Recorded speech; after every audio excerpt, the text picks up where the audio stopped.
Please get ready for a dictation of transcription number 322 and 323 from Sir Kailash Chandra magazine. 5 seconds. Start. Mr. Deputy Chairman, while moving this resolution, I would like to request the House and the Government and the Prime Minister in particular not to take this resolution as one moved by this or that party, but as reflecting the feelings of our countrymen, at least of a very considerable section of our countrymen. Those feelings are reflected, if I may mention, in the resolution that was moved by the All India Congress Committee itself, and to cite another example in the statements of an eminent statesman like Rajaji. In fact, he has launched a campaign for our withdrawal from the Commonwealth. Now, Sir, the Prime Minister himself had said in the Lok Sabha that because of the Anglo-French attack on Egypt, this question had to be considered afresh. It is today not only a question of sentiment or moral attitude or of our past attitude towards our association with the Britishers, but it is something more than that. Sir, if I borrow the phrase of the Prime Minister himself, we have to look at this question in a larger perspective, the perspective of war and peace, though these factors also count as very important in the consideration of this matter. In the past, the whole stand of our national movement was for complete disassociation from the British Commonwealth. When that stand was reversed in 1949, the country was not given an adequate explanation as to why that stand was reversed. The Prime Minister certainly gave some explanations in the Constituent Assembly and in his public speeches. But the main point which he made was that many things had changed in the world and Britain had also changed. But there was nothing wrong if we associated with Britain as a sovereign country in the Commonwealth for purposes which may be to our common good. Now, sir, recent events and particularly the Anglo-French aggression on Egypt have clearly demonstrated that the British imperialism has not changed. I do not mean the British people, but I mean the British imperialism, which has not changed at all. Events in Malaysia, events in Kenya, and events in South Africa were all clear pointers to the fact that the characteristic of the British imperialism had not changed, and it has not changed even now. We were told that we had been associating as equal partners in the British Commonwealth. While launching this adventure of aggression, the British government did not think it necessary to consult the Government of India, or at least to consider the feelings of the Government of India, which represented the feelings of the people of India. They did not have even that much courtesy. So where is the question of equality of status then?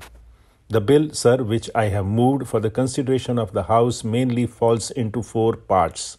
As I have more than once pointed out in my speeches, in connection with the First Amendment Act that was passed in 1952, the list that was prepared and appended to the original bill was done in a very haphazard way.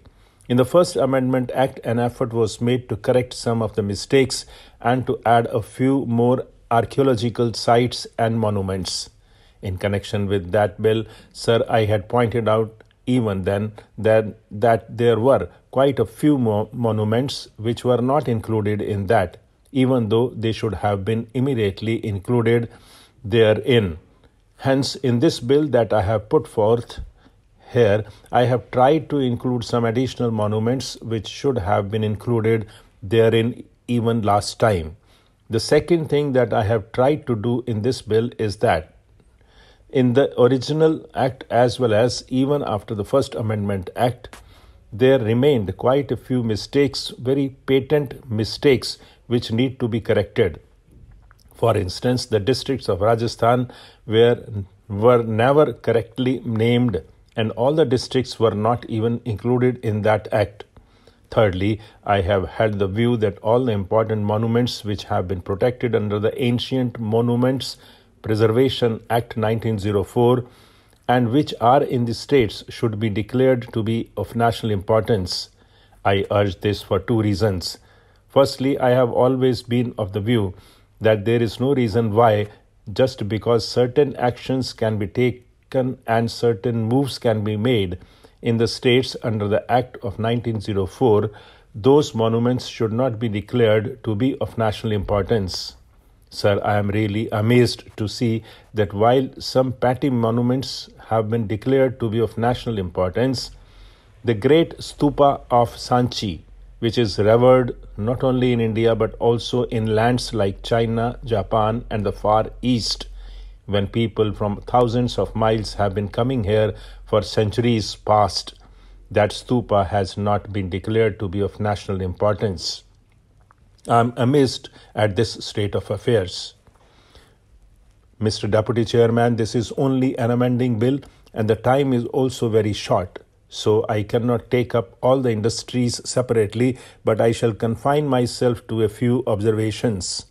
Last year also in this House by about this time, we discussed another tariff amendment bill.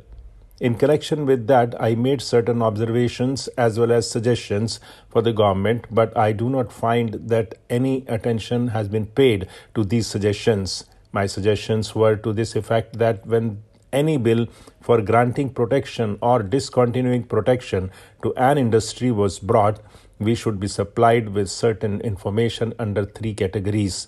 The first information was whether the protection granted to an industry had been used only for the indigenous industry or advantage of the protection had been taken in by foreign capital entrenched in that industry, because, sir, I submit that the main purpose of granting protection to certain industries is to develop our national industries, but if it is found that taking advantage of the protection, foreign capital goes into those fields where the industry is not highly developed or it does not involve a huge outlay of capital or huge outlay of machinery, the protection becomes a farce.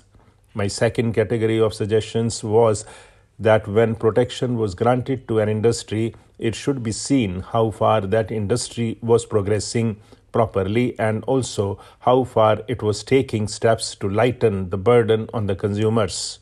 Thirdly, when we are granting protection to certain industries, we have the right to demand of that industry that it should give a fair deal to its own labor. I suggest that when notes are circulated to us in connection with the tariff amending bill, we should be supplied that information on these various counts, particularly these three. Lastly, I would like to make another point in connection with the soda ash industry. The question of this industry was discussed thoroughly on the floor of the House last year. The fact is that I gave certain suggestions and also drew the attention of the House to certain peculiar features connected with this industry. The domestic production is still far less than the actual domestic demand. That is why import of soda ash is being allowed, but it was complained that licenses for importing soda ash were given to the Imperial Chemical Industries. Secondly, Imperial Chemical Industries is a word monopoly and serious allegations were made against that concern not only by us but also by those Indian gentlemen who are engaged in the soda ash industry, that concern, taking advantage of its monopolistic position, was maneuvering the price of that commodity in such a manner as to put the Indian indigenous industry in very serious difficulties. The only ground or criterion on which the license was given to Imperial Chemical Industries for importing soda ash was that for a number of years it was the greatest importer.